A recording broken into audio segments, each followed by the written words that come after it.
Ahmedabad metro લાઇનના કેબલની ચોરીનો મામલો। કેબલ ચોરવા બદલ પકડાયેલા આરોપી સાથે રિકન્સ્ટ્રક્શન કરવામાં આવ્યું। કેબલ ચોરીને કેવી રીતે અંજામ આપ્યો તેનું રિકન્સ્ટ્રક્શન કરવામાં આવ્યું। ગાંધીનગરના કોબા મેટ્રો સ્ટેશન પાસે આરોપી સાથે રાખી અને કાર્યવાહી કરવામાં આવી। મહત્વનું છે કે ગાંધીનગર પોલીસે આંતરરાજ્ય મેટ્રો કેબલ ચોરી કરતા ખેડકા ગેંગના 4 સભ્યોને પકડી પાડ્યા છે। કેબલ ચોરી થવાના કારણે મેટ્રો સેવા પ્રભાવિત થઈ હતી।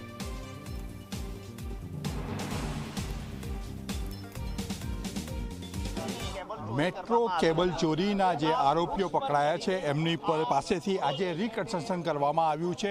સ્વાભાવિક છે કે આ જે ઝાડ છે અહીંથી આ ઝાડ ઉપર ચડીને તેઓ મેટ્રોના પ્લેટફોર્મ અહીં સુધી ગયા હતા અને ઉપરથી વાયર કાપ્યો હતો। સ્વાભાવિક છે કે ટેકનિકલ રીતે જાણકાર લોકો હોવાના કારણે હાઈ વોલ્ટેજ લાઇન હોવા છતાં તેઓ કેબલ કાપવામાં સફળ થયા હતા અને ક્યાંક ને ક્યાંક જોવા જઈએ તો 28 લાખની કિંમતનો કેબલ તેઓએ ચોર્યો હતો। સ્વાભાવિક છે કે આ એકમાત્ર ચોરી તેઓએ કરી નથી।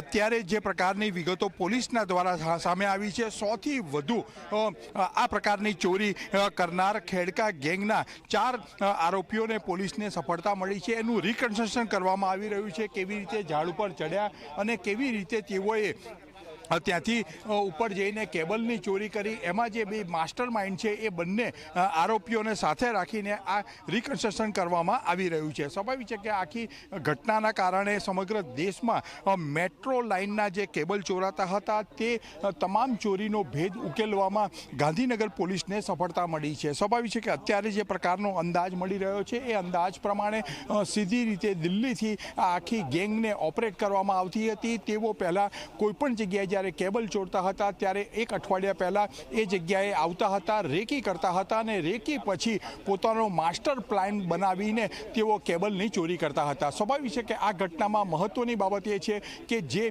સેલ્ફ ડ્રાઇવિંગ માટે જે ગાડીઓ મળતી હોય છે એ ગાડીઓનો ઉપયોગ કરતા હતા। અઠવાડિયા માટે એ ગાડી ભાડે લેતા હતા અને રેકી કરીને એ પછી કેબલ ચોરી અહીંથી રવાના થતા હતા। કેબલ ચોરીને ગાંધીનગરમાં પણ જે કેબલ ચોરીની ઘટના બની એ કેબલ ચોરીની ઘટના હતી। એ ઘટના પર તેઓ અહીંથી નીકળતા હતા એ સમયે પોલીસે તેઓને રંગે હાથે પકડી લીધા છે। એટલે આ ઘટનાથી સમગ્ર મેટ્રો જે નેટવર્ક છે એ નેટવર્ક માટે આ સમગ્ર કિસ્સો જે છે એ ચોંકાવનારો સામે આવ્યો છે। કેમેરામેન રમેશ ટોડિયા સાથે હિતલ પારેખ, જી મીડિયા, ગાંધીનગર।